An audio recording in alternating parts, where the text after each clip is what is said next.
Professor Anton has made his point quite clear.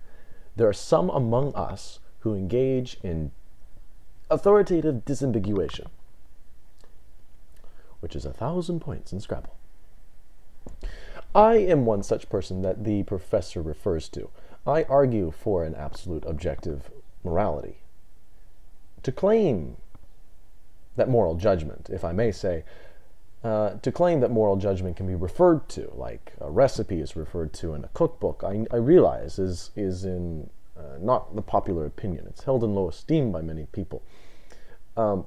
However the case may be, I believe I am right in saying that this is one such example of what the professor would call a authoritative disambiguation, meaning that the nature of ethics, he believes, is naturally ambiguous, and any attempt to reconcile that ambiguity can only be done on the basis of authoritative or because I said so kind of arguments. The problem is this: to identify a class of thinkers as separate and distinct from the rest, give them a label, and assert to the masses that their actions are unfavorable in some way, must itself be supported by a criterion that is objective.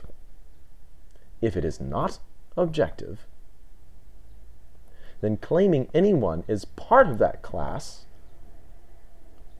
would be because of a because I said so sort of argument, and would itself be an authoritative disambiguation. Let me dramatize this for you.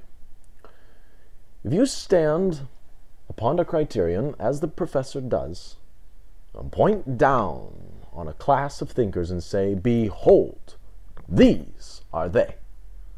These are the ones I told you about. They who judge action by absolutes. Blasphemy. No action can be judged by an absolute. Beware, my countrymen, beware.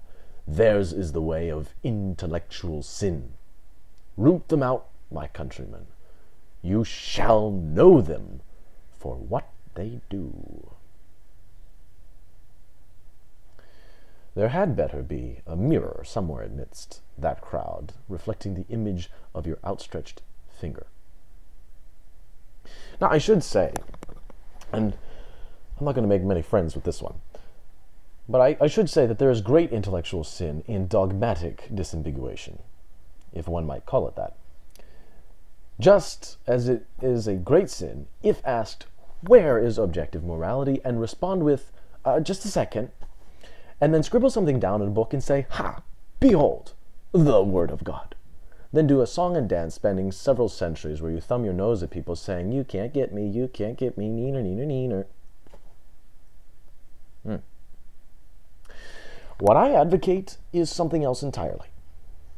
Absolute axioms of morality are derived from the absolute axioms of the human condition. A man is aware. A man can think. A man can come to conclusions from his thinking. A man can come to true or false conclusions in his thinking. A man can act from his conclusions. A man can act from the conclusions that are either true or false. A man has needs. A man acts to fulfill his needs. A man can satisfy his needs with the aid of another man. Okay? The aid of another man is sometimes afforded at the expense of... Banana bread, I thought of you there. The aid of another man is sometimes afforded at the expense of another man's pursuit of his own needs.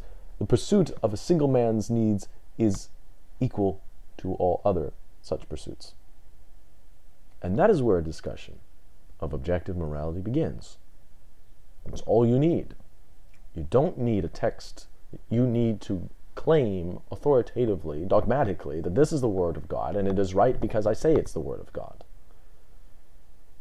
If you acknowledge that there are absolutes, axioms of the human condition, you have given me all I need to do the rest.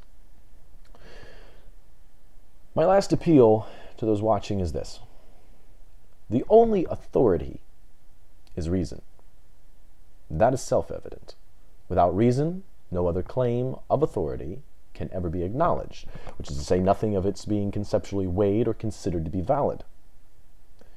It is the very same absolute authority that brought Professor Anton to the conclusions that he made.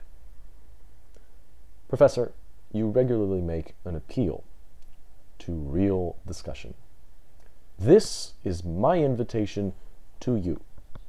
I submit this to you with my respect for your person and your scholarship, as well as my high expectations for your response.